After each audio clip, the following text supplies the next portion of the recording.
भगवान श्री हरि विष्णु के सातवें अवतार श्री राम, ब्रह्मा जी के पुत्र दरीची, दरीची के पुत्र महर्षि कश्यप के वंश से जो सूर्यवंश हुआ उसी के इक्ष्वाकुल में श्री राम का जन्म हुआ। इन्हें रामचंद्र भी कहते हैं। रामायण के अनुसार महाराज दशरथ और रानी कौशल्या के सबसे बड़े पुत्र, सीता के पति व लक्ष्मण, भरत तथा शत्रुघ्न के भ्राता थे।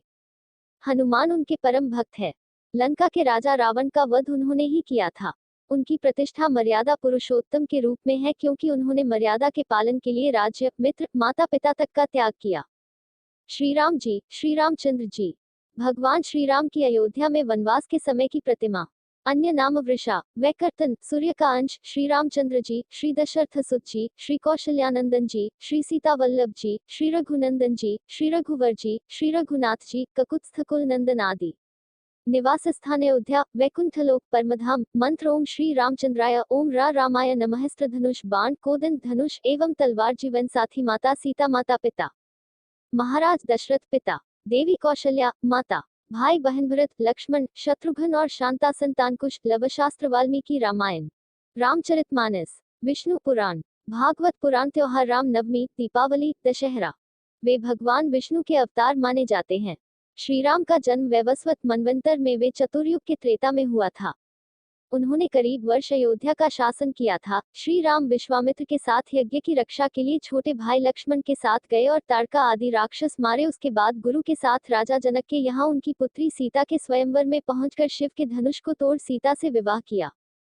जब उन्होंने अगला राजा बनाया जा रहा था तब उनके पिता के वचन के लिए 14 वर्ष वनवास जाना हुआ, जहां पर लक्ष्मण ने शूर्पणखा के नाक कान काट दिए और उसके भाई खरदूषण का राम ने वध कर दिया। माता सीता का अपहरण रावण द्वारा किया गया, जिसकी खोज में जटायु पक्षी जो बात करता था, जिसने रावण का प्रतिकार किया था, का पिता के समान अंत्येष्टि संस्कार किया। आगे हनुमान सुग्रीव से मिले। सुग्रीव ले भाई बाली का वध कर सुग्रीव को राजा बनाया। हनुमान ने माता सीता की खोज की, रावण के भाई विभीषण को शरण दी। रावण और इसके पहला ख से अधिक पुत्र, 1.5 लाख से अधिक पौत्र को कुंभकर्ण, मेघनाथ सहित मार गिराए। रामेश्वर में शिवलिंग स्थापित किया जो कि ज्योतिर्लिंग के रूप में प्रसिद्ध है। नवरात्रि शक्ति की पूजा की, समुद्र पर पुल बनाया और रावण को विभीषण के द्वारा अपताय रहस्य से जानकर मार गिराया। पुष्पक विमान ले माता सीता को अग्नि परीक्षा करा लेकर शीघ्र भारत भैया के पास अयोध्या पहुंचे। महर्षि वाल्मीकि ने रामायण की रचना की थी। लेखक गोस्वामी तुलसीदास ने भी उनके जीवन पर केंद्रित भक्तिभावपूर्ण सुप्रसिद्ध महाकाव्य रामचरितमानस की रचना की थी। इन दोनों के अतिरिक्त अन्य भारतीय भाषाओं में भी रामायण की रचनाएं हुई हैं, जो काफी प्रसिद्ध भी हैं।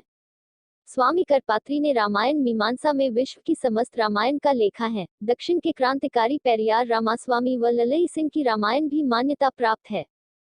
भारत में श्री राम अत्यंत पूजनीय हैं और आदर्श पुरुष हैं तथा विश्व के कई देशों में भी श्री राम आदर्श के रूप में पूजे जाते हैं, जैसे नेपाल, थाईलैंड, इंडोनेशिया आदि।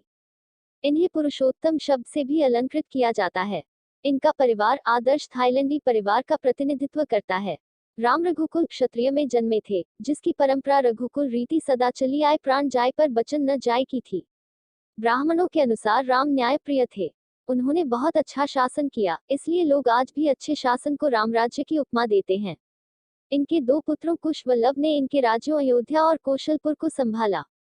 वैदिक धर्म के कई त्योहार जैसे दशहरा, रामनवमी और दीपावली श्री राम की वन कथा से जुड़े हुए हैं।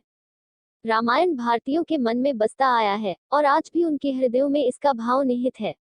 भारत में किसी व्यक्ति को नमस्कार करने के लिए राम राम, जय सियाराम जैसे शब्दों को प्रयोग में लिया जाता है।